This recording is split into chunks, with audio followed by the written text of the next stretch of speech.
The Galactic Council voted against Earth, Part 1. The vote, the Great Hall of the Galactic Council, was carved deep inside a dead moon that floated around the gas giant called Valaris Prime. This place had stood for 12,000 years, and it had seen the rise and fall of empires across 100,000 stars. Today the hall was filled with representatives from 947 different species. Some of them looked like insects with shining shells. Some of them were tall and gray with 4 fingers on each hand. Some of them were made of living crystal that hummed with inner light. Some were massive creatures that looked like slugs and spoke through chemicals they released into the air. All of them had come here today to decide the fate of a small blue planet called Earth. Commander Daniel Price stood alone on the platform reserved for the human delegation. He was 42 years old, with gray hair beginning to show at his temples. He wore his Navy uniform, and he stood straight and proud, even though he knew that most of the beings in this room had already decided against his people. He had traveled for 3 days through hyperspace to reach this place. He had prepared his arguments for months. He had practiced his speech until he knew every word by heart. But looking out at the alien faces before him, he felt very small and very alone. "Hi, Chancellor." Zethric of the Varani Dominion raised one of his 4-fingered hands to call for silence. He was tall and gray, with an elongated face that showed no emotion. His species had led the council for 3,000 years, and they had grown used to power. When he spoke, his voice echoed through the vast chamber, and translation devices carried his words to every ear in 1,000 different languages. The matter before us today concerns the species known as humanity, he said. They come from the planet they call Earth, which is the 3rd world of a small yellow star in the outer spiral arm of this galaxy. They are a young species. They achieved faster than light travel only 90% of their years ago. Today they come before us asking for full membership in the Galactic Council. They seek access to our trade networks and our technology archives. They seek protection under the covenant of peaceful coexistence. A wave of sounds passed through the chamber. There were clicks and whistles and rumbles so deep that Daniel felt them in his chest, rather than heard them with his ears. He understood none of these sounds, but he understood their meaning well enough. Most of these beings did not want humanity among them. Ambassador Trill of the Centauri Collective rose from her seat. She was an insectoid creature with a hard shell that glittered under the lights. Her compound eyes reflected 1,000 images of Daniel as she spoke. "I move that we deny this request," she said. "Humanity is an aggressive species. Their own history shows endless conflict and resource exploitation and environmental destruction. They have been traveling among the stars for less than a century. They are infants playing with fire, and we should not give them more matches to burn themselves and others." Daniel stepped forward. His heart was beating fast, but he kept his voice calm and steady. "If I may respond, High Chancellor," he said. Zethric gestured his permission with a wave of his gray hand. "The Centauri ambassador speaks of our history as though it defines our future. Yes, humanity has known war. We have made terrible mistakes. We have hurt each other, and we have hurt our world. But we have also shown something remarkable. We have shown the ability to grow and to learn and to choose a better path. In the last century, we unified our planet. We ended our internal conflicts. We turned our eyes to the stars, not because we wanted to conquer, but because we wanted to connect. We came here today not as warriors, but as hopeful neighbors, asking only for the chance to prove ourselves." "Pretty words," hissed Counselor Morthax from across the chamber. He was a reptilian being with scales that shifted colors with his moods. Right now, those scales were a deep, angry red, but your species still maintains military vessels. You still train soldiers. You still manufacture weapons? How do you explain this, if you come in peace?" "Many council species maintain defensive forces," Daniel replied. "Defense is not the same as aggression. We protect ourselves because the universe can be dangerous. Surely you understand this." The debate continued for many hours. One by one, the alien delegates rose to speak against Earth. They talked about humanity's violent past.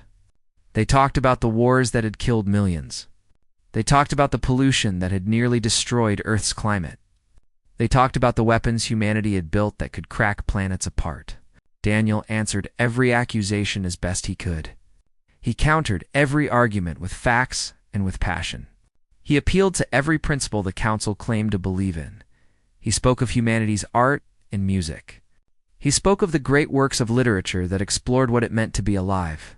He spoke of the scientists who had cured diseases and the doctors who had saved countless lives. He spoke of ordinary people who helped strangers without asking for anything in return. He spoke of children who looked up at the night sky and dreamed of meeting beings from other worlds. He spoke until his voice grew hoarse and his legs ached from standing. When he finished, the chamber fell silent. For a moment, Daniel allowed himself to hope that perhaps his words had reached them. Perhaps they had seen humanity not as a threat, but as a young species full of potential, waiting only for a chance to grow. Then the vote was called. 812 species voted against Earth's admission. 123 abstained. Only 12 voted in favor, and most of those were minor species with little influence in council affairs. High Chancellor, Zethric read the result in his flat, emotionless voice. The motion is denied, he said. Furthermore, by a margin of 791 to 156, this council has voted to impose quarantine protocol, Sigma, upon the Sol system. Humanity will be contained within their home system. Any attempt to expand beyond these boundaries will be considered an act of war against the Galactic Council. Daniel felt the words hit him like physical blows. He had expected rejection, but this was something far worse. This was imprisonment. This was a death sentence delivered slowly over generations. But he did not let his face show what he felt inside. "May I ask the reason for this measure?" he said. "The Council has determined that humanity poses a potential threat to galactic stability," Zethric replied. "This action is taken for the greater good of all sentient life." Daniel looked out at the assembled representatives. Most of them would not meet his eyes. They had just condemned 8 billion people to isolation, and they could not even look at the man who represented them. "I want you all to remember this moment." "Hush," Daniel said quietly. "Remember that you had a choice today. You could have chosen hope. You could have chosen to believe in the possibility of growth and change. Instead, you chose fear. I hope you never have cause to regret that choice." He turned and walked from the chamber. His footsteps echoed in the silence that followed him. No one spoke. No one moved. The representative of humanity walked out, alone, carrying with him the hopes of his entire species and the knowledge that those hopes had been crushed. 3 days later, the first quarantine. Enforcement fleet arrived in the Sol system. 200 warships from 12 different species took up positions beyond the orbit of Neptune. They carried enough firepower to reduce Earth to ash, and they broadcast a single message on all frequencies. By order of the Galactic Council, the Sol system is hereby quarantined. Any vessel attempting to leave this system will be destroyed. Compliance is not optional. On Earth, 8 billion people looked up at the stars and wondered what would happen to them now. They had reached out to the galaxy in friendship, and the galaxy had slammed the door in their face. Some of them wept. Some of them raged. Some of them simply went quiet and tried to accept their fate. But deep in the hearts of many, there was something else. There was a spark that refused to die. It was the same spark that had driven humanity to cross oceans and climb mountains and reach for the moon. It was the spark that said no cage could hold them forever. The Galactic Council had made their choice. They had no idea what that choice would cost them. The Galactic Council voted against Earth, Part 2, The Silence 15. Years passed under the quarantine, and Earth changed in ways no one had expected. The alien warships still circled beyond Neptune, like wolves waiting outside a fence. Every ship that tried to leave was destroyed. Every signal sent outward was blocked. The galaxy had locked humanity in a cage and thrown away the key. But humans have never been good at staying in cages.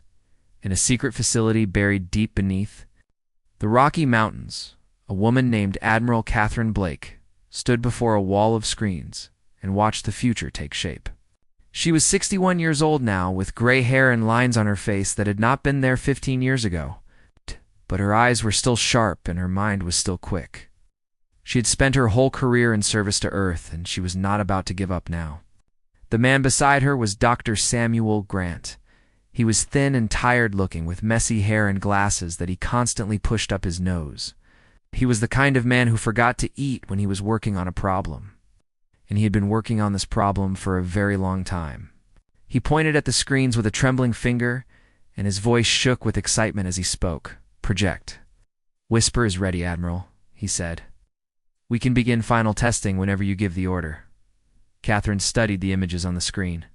They showed something that looked almost alive. It was a network of glowing points connected by lines of light that pulsed like a heartbeat.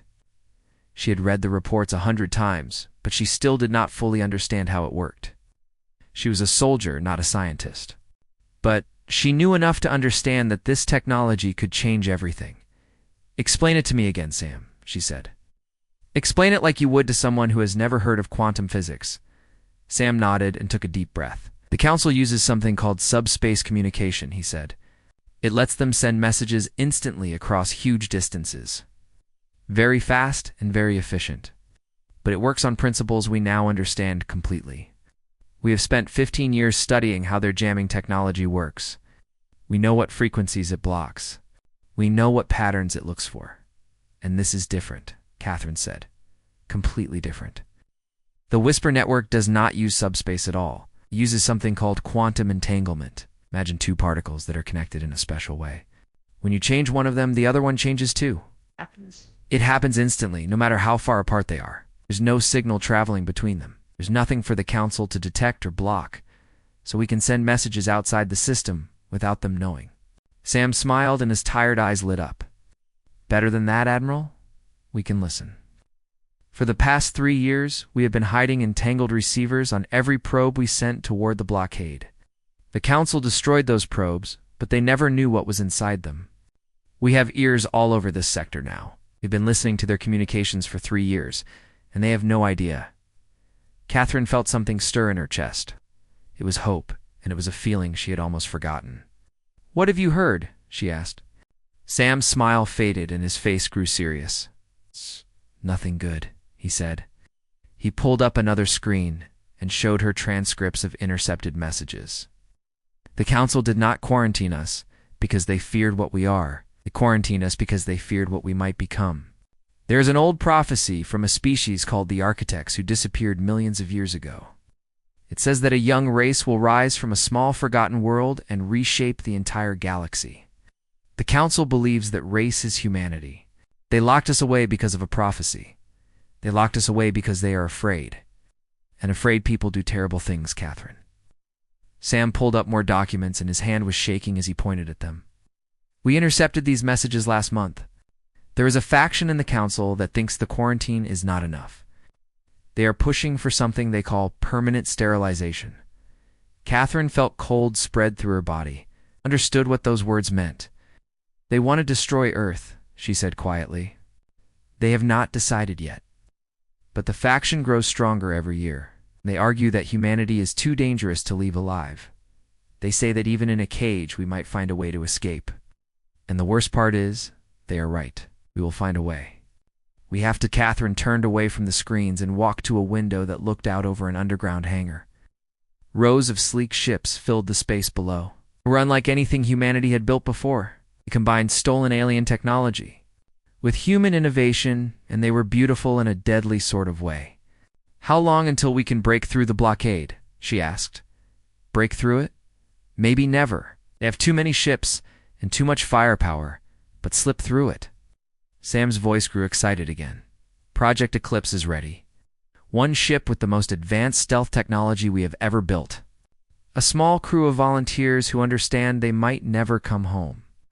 If we can get just one vessel outside the quarantine zone, we can make contact with species who might help us, can tell our story directly to the galaxy without the Council controlling the message. And if we get caught, then the sterilization faction gets exactly the excuse they need to destroy us all." Catherine was silent for a long moment. She was weighing the lives of 8 billion people against the slim chance of saving them. It was the hardest kind of math, and there was no right answer. "Who is commanding the Eclipse mission?" she finally asked. Sam hesitated before answering. Commander Price volunteered, he said. Lucas Price. He is Daniel Price's son. He was 20 years old when the quarantine began. He spent his entire adult life preparing for this moment. Catherine remembered Daniel Price. She remembered the man who had stood alone before the council and asked them to see humanity's potential. He had died 7 years ago, still believing that someday the stars would open again. He never stopped hoping, even when hope seemed foolish. His father would be proud, she said softly. Prove the mission. And Sam, I want you to start working on Phase 2. If Eclipse succeeds, we need to be ready to move fast. If it fails, we need to have another plan. She did not say what that other plan might be. She did not need to. They both knew that failure meant extinction. 3 weeks later, the USS Horizon lifted off from the secret hangar and began its journey toward the edge of the solar system. It was a small ship painted black to match the darkness of space. It moved slowly at first to avoid detection, then faster as it approached the blockade. Commander Lucas Price sat in the pilot's seat and watched the screens with steady eyes. He was 35 years old with his father's dark hair and his mother's quiet determination. He had volunteered for this mission knowing he might die. He had volunteered anyway because some things were worth dying for. The blockade appeared on his sensors as a wall of red dots. 200 alien warships waiting to destroy anything that tried to escape. Lucas held his breath as the horizon slipped between them. Stealth systems hummed softly, and the ship moved like a shadow through moonlight. 1 minute passed, then 2. Then 5, no alarms sounded, no weapons fired. The horizon passed through. The blockade had emerged on the other side into the open galaxy. Lucas allowed himself 1 moment to look back at the Sol system shrinking on his display. Somewhere back there, 8 billion people were counting on him. His father had tried to reach the galaxy with words and failed. Now Lucas would try to reach them with truth. He set course for the nearest world that had voted in humanity's favor 15 years ago. He carried with him the hope of a species that refused to die quietly, and he had no idea what horrors waited for him among the stars. The Galactic Council voted against Earth, Part 3. The awakening the planet Thesser had once been a beautiful world. The old records showed forests of silver trees that stretched for thousands of miles. They showed oceans of deep violet water filled with creatures that sang to each other across the waves. They showed cities of white stone where the Sani people had lived and laughed and dreamed of the future. The Thessani had been one of the 12 species who voted for Earth's admission to the Council. They had believed in humanity when almost no one else did. When Lucas Price arrived at Thesser, he found only death. His ship hung in orbit above a world that had been burned to ash.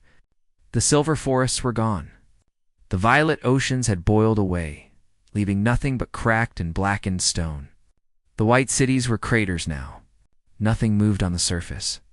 Nothing lived. The sensors showed the unmistakable signs of orbital bombardment. Someone had rained fire from the sky until everything below was destroyed. Lieutenant Maria Santos sat at the communications station behind Lucas. She was 29 years old, with dark hair and darker eyes. She had joined this mission because she believed in its purpose. Now, those dark eyes were filled with tears as she stared at the screens. They killed them, she whispered. They killed an entire species. Lucas forced himself to breathe. He wanted to scream. He wanted to fly back to the council and make them pay for what they had done. But rage would not help anyone. He needed to think. He needed to understand. "Can you tell when this happened?" he asked. His voice was steady even though his hands were shaking. Maria worked at her console for a moment. "The radiation levels suggest it happened about 8 years ago," she said. "A few years after the quarantine of Earth began. 8 years. For 8 years the Thessani had been dead and no one in the galaxy knew. Or maybe they knew and no one cared. Maybe the Council had found a way to hide their crime. Check the other worlds," Lucas said. "The other species who voted for us. Check all of them." It took 6 months to visit all 12 worlds that had supported humanity. Lucas flew from system to system, following the trail of those who had shown his people kindness. What he found broke his heart over and over again. 9 of the 12 species had been destroyed. Their worlds looked just like Thesser, burned and broken and empty. Billions of lives erased as if they had never existed. The Council had not just rejected Earth, they had punished everyone who disagreed with that decision. They had committed genocide on a scale that Lucas could barely comprehend. The 3 surviving species had not escaped either. They had been conquered instead. Their governments had been replaced with leaders who obeyed the Council without question. Their people had been forced into re-education programs that taught them to fear and hate humanity. Their histories had been rewritten to remove any mention of their support for Earth. They were alive, but they were slaves. Lucas felt like he was drowning in horror. Every world he visited showed him new evidence of the Council's cruelty. He began to understand that the quarantine of Earth was not about protection. It was about control. The Council did not want peace. They wanted power. And they would destroy anyone who threatened that power. On a small moon called Kethis, for he finally found someone willing to help. Her name was Vess, and she was one of the last. Free members of a species called the Kethrani.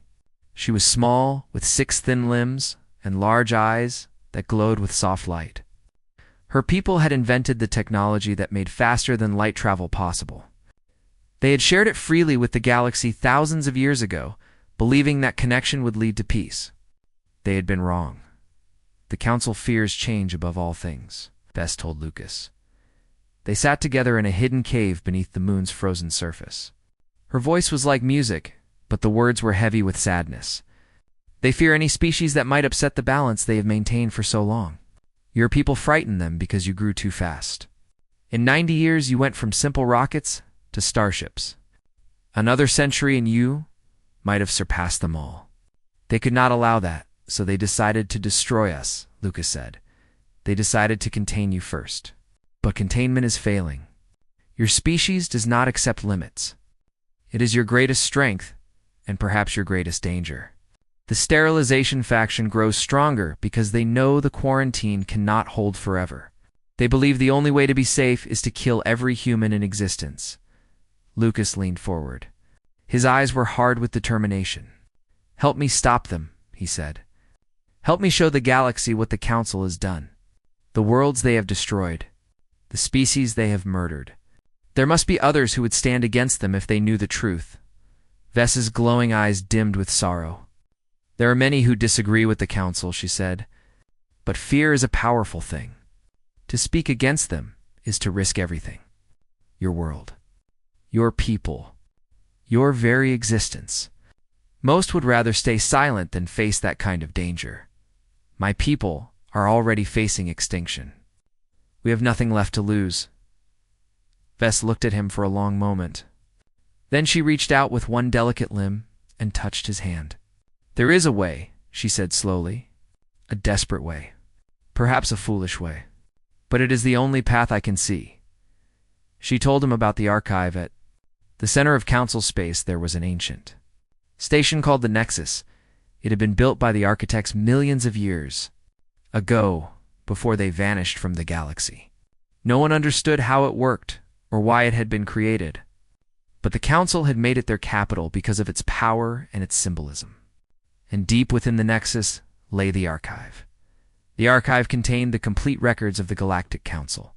Every vote they had ever taken, every decision they had ever made, every secret communication for 12,000 years, every genocide was documented there.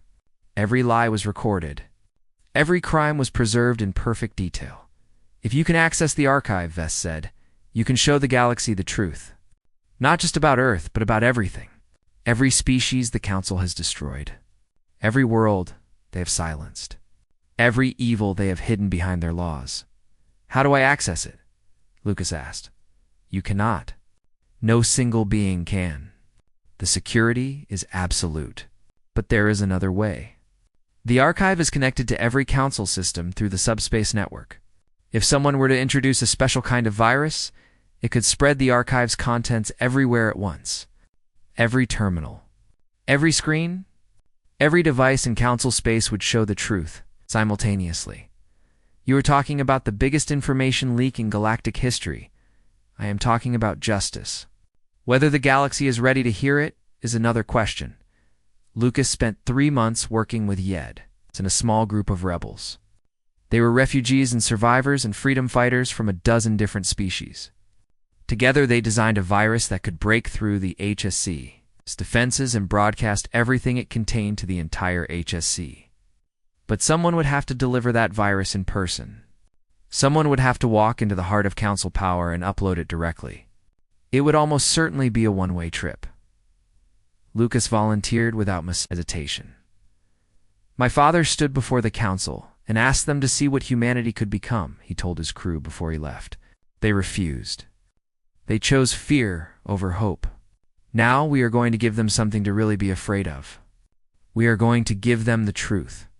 He flew toward the Nexus alone, carrying the fate of his species in his hands. Behind him, Maria Santos and the others waited and prayed that he would succeed. Ahead of him lay the most dangerous mission any human had ever attempted, and he was not afraid. The Galactic Council voted against Earth, Part 4. The truth, the Nexus was the oldest structure in the known galaxy. It floated at the exact center of everything like a heart made of metal and light.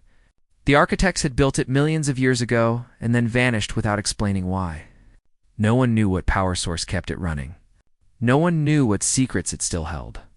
The Galactic Council had claimed it as their capital because controlling the Nexus meant controlling the galaxy.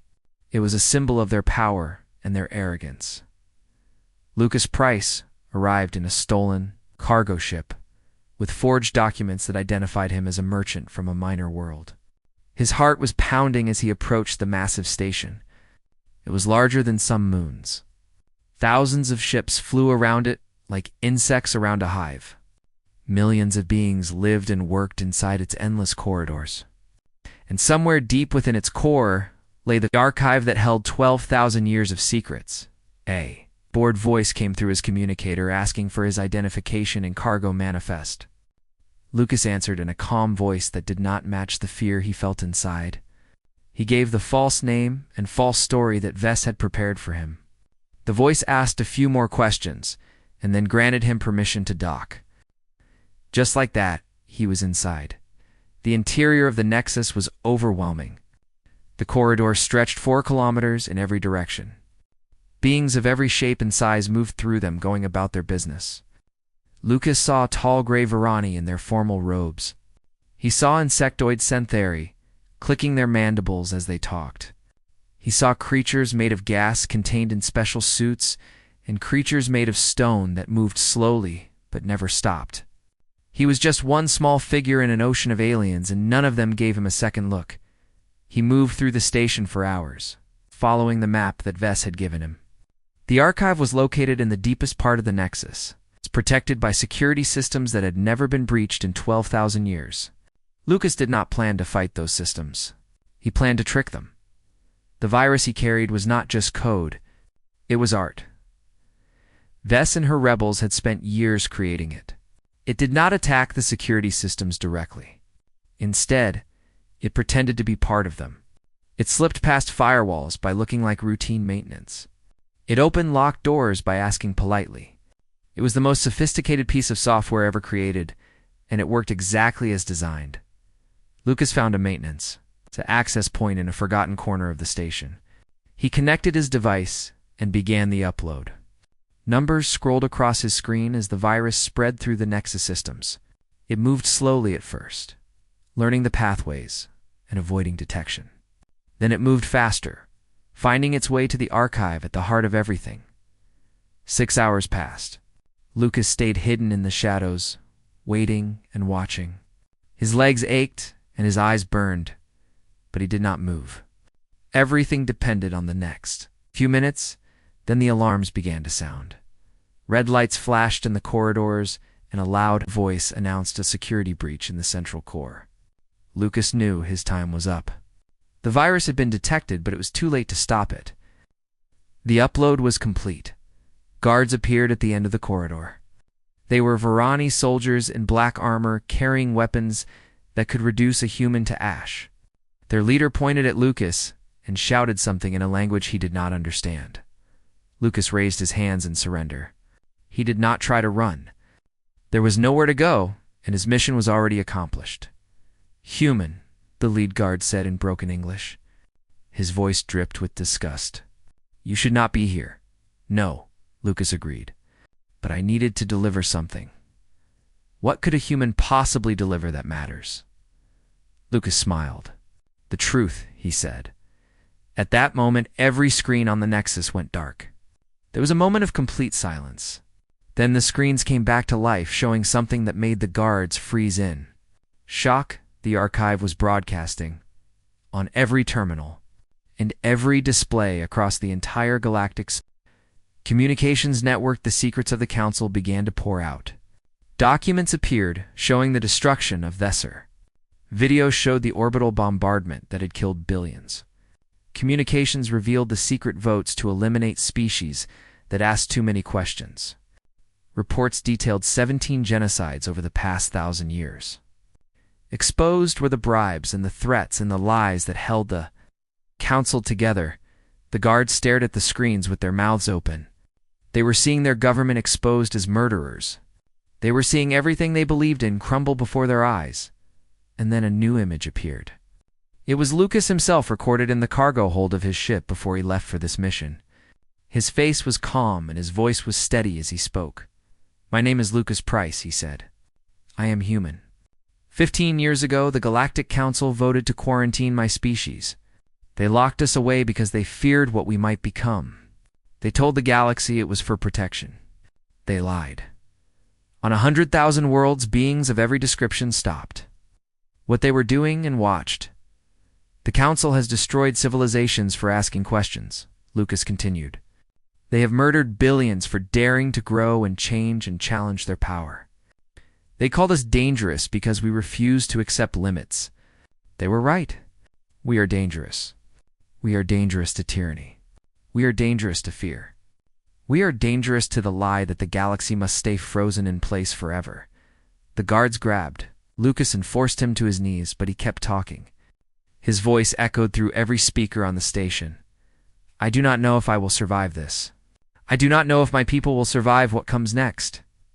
But I know this. We will not go quietly. We will not accept extinction.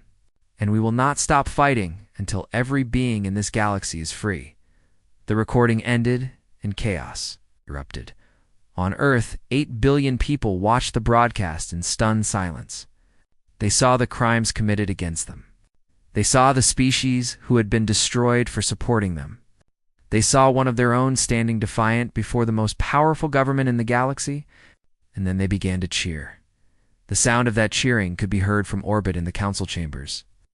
High Chancellor Zethric watched his empire begin to crack. Representatives were screaming at each other. Some were trying to flee. Some were demanding explanations. The careful order of 12,000 years was falling apart in minutes. On the Nexus, the guards dragged Lucas to a holding cell deep in the station. They beat him and cursed him and promised him death. But Lucas did not care. He had done what he came to do. The truth was out. The galaxy knew what the Council really was. As they threw him into his cell, he looked up at his captors with blood on his face and fire in his eyes. "You had a chance to be better," he said quietly. "You chose fear. Now you get to live with the consequences." The cell door slammed shut and Lucas was alone in the darkness. But for the first time in 15 years, he did not feel alone at all. He could feel 8 billion hearts beating with his own. He could feel the hope of his species burning. Brighter than any star, the Council had tried to silence humanity. They had failed. The Galactic Council voted against Earth, Part 5. The Reckoning. The galaxy had never seen anything like what happened in the days after the archive broadcast. The carefully built order of 12,000 years began to collapse like a house built on sand. Riots erupted on 60 worlds as species that had been controlled for centuries turned against their council governors. Old alliances crumbled overnight. Ancient enemies found common ground in their shared anger at being deceived. The truth spread faster than any virus, and it was far more dangerous. On the Nexus station, High Chancellor Zethric called an emergency session of the Galactic Council. But when the delegates gathered, less than half of them showed up. The others had either fled or refused to come. Those who did attend found themselves unable to agree on anything. The great chamber that had seen 12,000 years of unified rule now echoed with accusations and blame. "We must destroy Earth immediately," shouted Counselor Morthax. His scales were flashing between red and black as his rage overwhelmed him. "Before they can use this chaos against us? Before they can turn more species to their side? Destroy them and prove everything they said about us is true." Ambassador Trill clicked back at him. Her compound eyes reflected the chaos around her. "The galaxy is watching now. Every species knows about the archive. If we destroy Earth, we confirm that we are exactly what the humans claimed. We have always done what was necessary for stability, and look where that has. It's brought us." While the Council argued, something remarkable was happening across the galaxy. Ships were leaving 100 different worlds. They were not warships coming to enforce the Council's will. They were cargo ships and passenger transports and private vessels of every size. They were all heading in the same direction. We're heading for Earth. These ships carried refugees who had fled Council oppression. They carried rebels who had hidden their beliefs for generations. They carried ordinary beings who had watched the broadcast and felt something stir inside them. Something that said the old ways were wrong and a new way might be possible. They came from species that had been afraid to speak for too long. Now they were finding their voices. The quarantine fleet received orders to stop them. Some captains obeyed and fired on the approaching vessels, but many others refused. They had seen the archive too. They had learned what their government had done in their name. Some of them shut down their weapons and let the ships pass. Some of them turned their own vessels around and joined the convoy heading for Earth. The blockade that had held for 15 years began to fall apart from within. Admiral Catherine Blake stood in her command, centered beneath the Rocky Mountains, and watched the approaching armada on her screens. Her heart was beating faster than it had in years. She had spent 15 years preparing for the worst. She had never dared to hope for something like this. "How many ships?" she asked. Her voice was barely above a whisper. "Over 3,000 vessels so far, Admiral," said the young officer at the sensor station. "More arriving every hour. We have identified representatives from at least 200 different species. Many of them are armed and they are positioning themselves between Earth and what remains of the quarantine fleet." Catherine closed her eyes for a moment. She thought of Lucas Price alone in a cell somewhere on the Nexus. She thought of his father Daniel, who had died still hoping for this day. She thought of all the people who had worked and sacrificed and believed even when belief seemed foolish. "Open a channel," she said. "All frequencies, all languages." "It is time Earth spoke for itself." Her face appeared on screens across the galaxy. Billions of beings saw a gray-haired human woman in a simple uniform standing straight and proud. Her voice was calm, but it carried the weight of everything her species had endured. "My name is Admiral Catherine Blake," she said. "I speak for the people of Earth. 15 years ago, we asked the Galactic Concil for a chance to join your community. We asked to be judged on our potential, not on our past. We were denied. We were imprisoned. We were sentenced to slow extinction. But we did not stop hoping. We did not stop reaching out. Now, thanks to the courage of one man and the conscience of beings throughout this galaxy, the truth is finally known." She paused and looked directly into the camera, as if she could see every being watching her. "We are not asking for revenge," she continued. "We are not demanding conquest. We are asking for what we have always asked for: the chance to grow, the chance to learn, the chance to become better than we are. We're asking to be part of something greater than ourselves. To the species who have come to our system, we welcome you. To the species still deciding, we invite you to judge us by our actions, not our history. And to the Council, you had a choice. You chose fear. Now you must face the consequences of that choice. Not through war, not through destruction, but through something far more powerful. The truth. The galaxy is watching. And for the first time in 12,000 years, it has options." The response from the Council came 6 hours later. It did not come from High Chancellor Zethric. He had been removed from power by a coalition of delegates who had finally found the courage to act. The new speaker was a Kathrani named Voss, who had been working secretly with the rebels for years. "The quarantine of the Sol system is hereby rescinded," Voss announced. "The human known as Lucas Price will be released immediately." The Galactic Council recognizes that errors have been made and commits to a full review of all policies regarding species development and integration. We cannot undo the crimes of the past, but we can choose a different future. It was not justice. Could never be justice for the worlds that had been destroyed or the billions who had died, but it was a beginning. Lucas Price returned to Earth 2 weeks later. His body was thin and covered with bruises from his time in the Council's custody, but he was alive and he was smiling as his ship descended through the atmosphere. Below him, millions of people had gathered to welcome him home. Humans and aliens stood together, looking up at the sky. He stepped off his ship onto a platform built for this moment.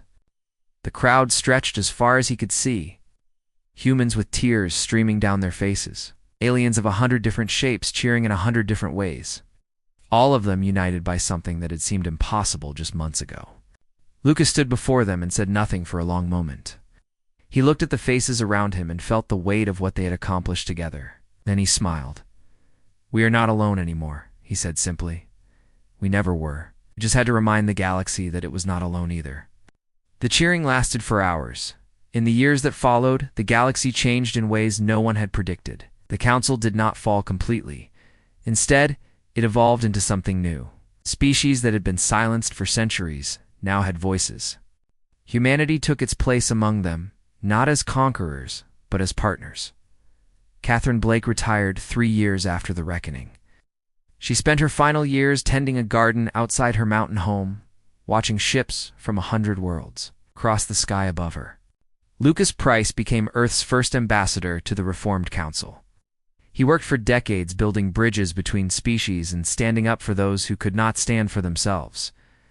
When he died at 92 years old, representatives from 300 worlds came to honor him.